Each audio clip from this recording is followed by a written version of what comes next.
Okay, so this is a long story, okay? I try to be brief. So when I was doing my military duty in Sweden, one of the guys I was doing the military duty with, I've been following him, and he was the Swedish director for Doctors Without Borders. So I followed him when he was traveling all over the world and trying to do good things. And I really liked that, but I never really had opportunity to do something similar. And then when I heard about all the amputees from the war in Ukraine, I said, okay, I know a bit about amputation, so maybe I can help. So I contacted him, and he said, oh, I'm not really active anymore, so I don't know if I can help. So I continued, I contacted a Swiss professor that used to do some work in Ukraine. I come in contact with Igor Ermetov, that is a Ukrainian military. And finally it ended up to maybe I can go to Ukraine and do a couple of surgeries and help to show what this kind of technology can do for Ukraine.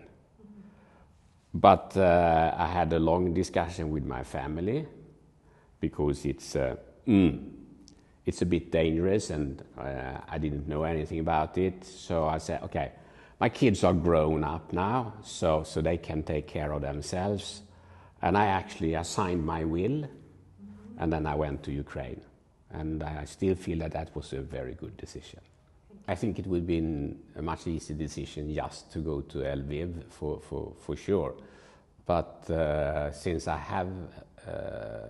established the contacts with the surgeons in Kiev, I said, okay, maybe that's a little bit more dangerous, but okay, it's still dangerous wherever you go. So I said, okay, let's do it. And you know, the plan from the beginning was to maybe go here once and do a couple of surgeries just to illustrate, and hopefully that will lead to something different. When you spend time in Kiev, even though the air alert is going on maybe every night and so on, I took decision already to say, okay, I'm going there, I'm going to do surgeries, and to be able to do surgeries, I cannot go to a shelter, so I stay in my room, but I was closer to the inner wall to maybe be a bit safe. And I said, okay, now I'm committed to do it, I'm going to do it once. I remember the first patient, but I also, the treatment is 2 surgeries. But so we did the first surgery on him, and then I think he had other problems in his life, so he hasn't done the second surgery, if I remember correctly.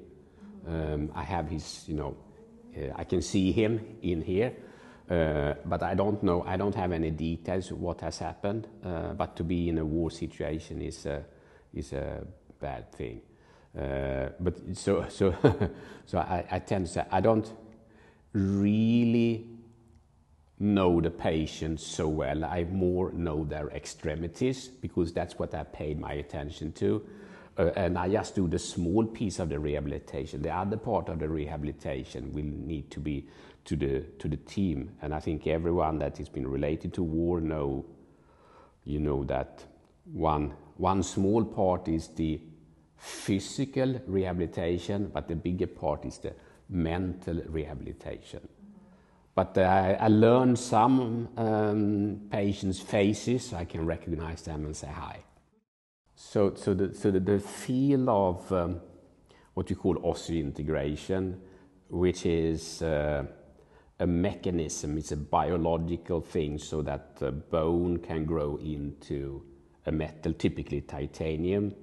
That's our family business, because it was my father that discovered this in the early 1960s and used it for dental implants, and then also for other applications. And I was hearing about this when I was a small kid and I was growing up, and I went into medical school, etc. So it was easy for me to follow and continue that, but it's not an easy thing to do something that was for many years believed to be absolutely impossible.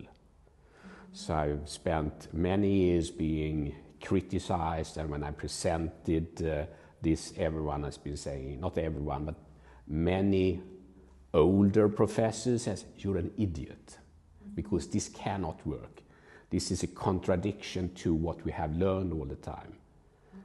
Now it's 35 years since the first patient, an amputee, got her implants in Sweden.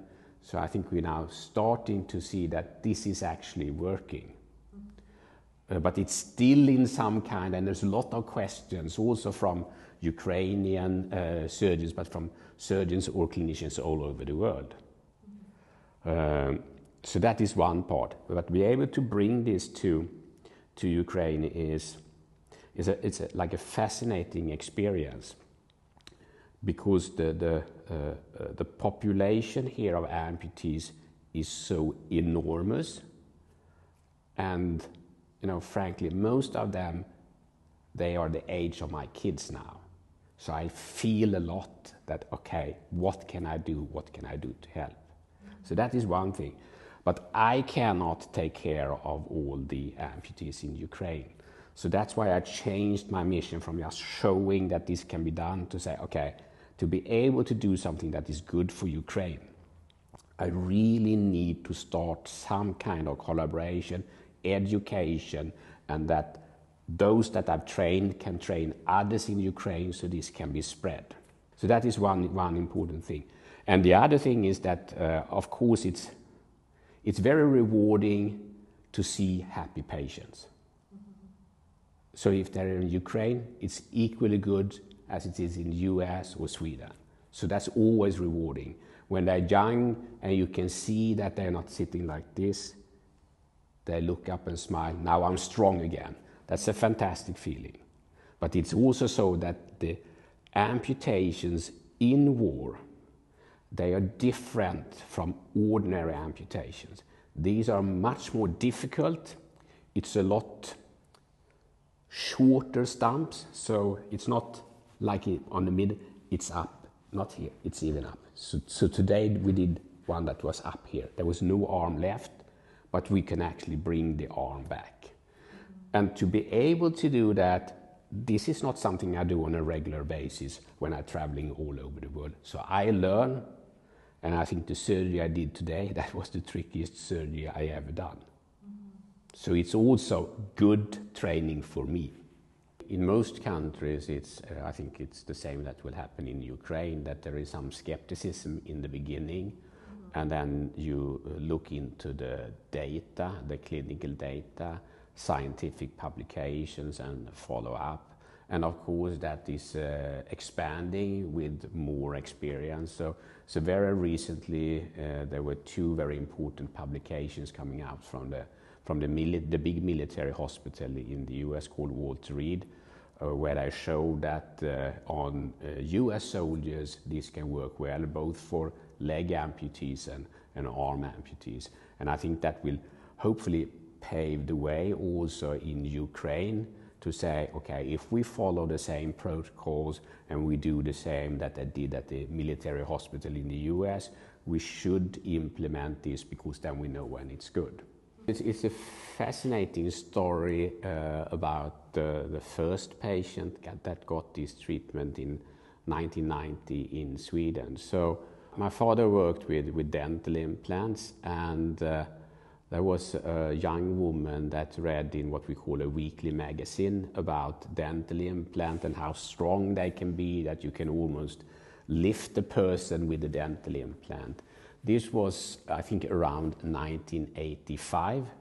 So she wrote, this lady, she wrote a letter to my father and said, when I was 16 years old, I had a very bad tram accident.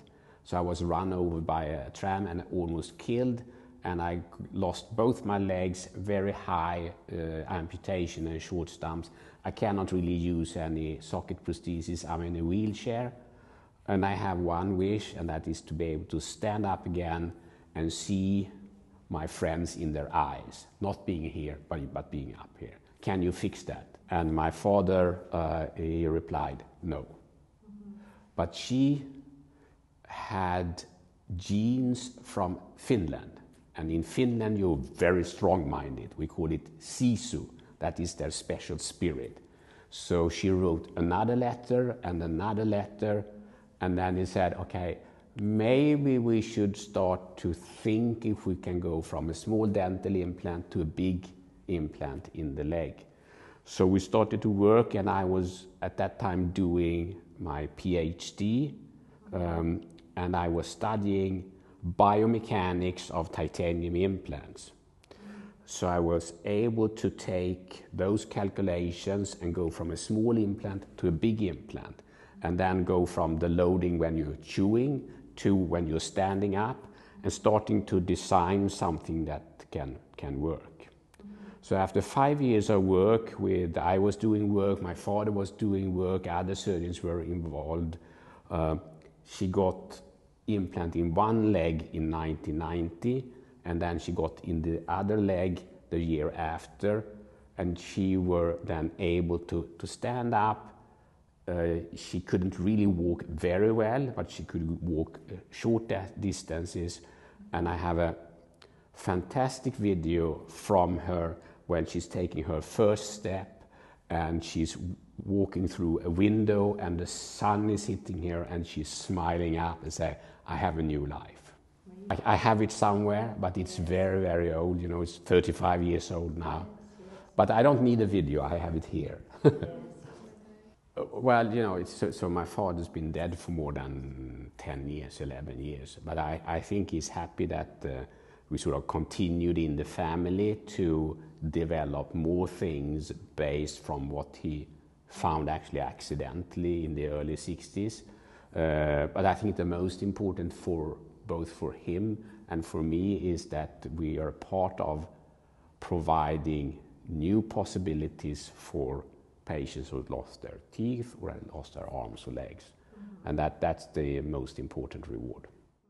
Well, I think what I'm trying to do here in Ukraine is, of course, it's a great reward for myself. I can come here, do surgeries that might be impossible, and make life better for one person. Mm-hmm.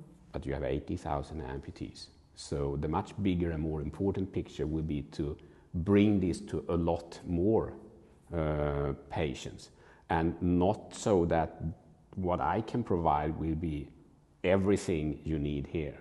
But I have a big international network, so I hope if I do this, then others will come that is an expert here and an expert there and help to educate Ukraine. But it's also so, and I've said this previously, that in a short while, everyone will come to Ukraine and learn from Ukraine, because you will unfortunately become the true experts in taking care of very, very difficult amputations.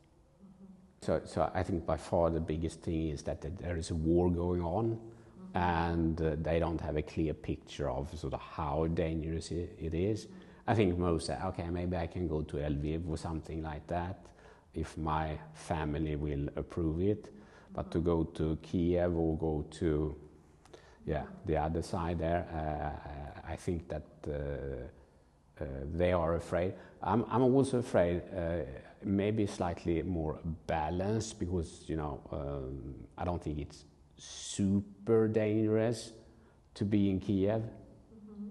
but you could die from war-related things. But you can die from, I was thinking about how one of the, no name, but how one person I know here, how he's driving, no names, but that can also, so not really to joke about it, but I think that a key is that a lot of people are afraid to come here. They think it's very dangerous because they think it's like the front, but here it's almost normal life. Mm-hmm. So that's why I think if we can change that, hopefully more will be able to come, and that will be beneficial for Ukraine, but it will also be beneficial for them, because they will learn a lot and they will also help, and that's a great reward. So now this is the 5th time in Ukraine, so I don't know what will really feel like to go back home, but I know what I felt the previous times. I was actually sitting and crying on the airplane because I saw my kids being amputees in Ukraine, and I did something good, but it was a lot more help needed. And still I say every time this will be my last trip to Ukraine, but maybe after a while I see that, okay, maybe I come back.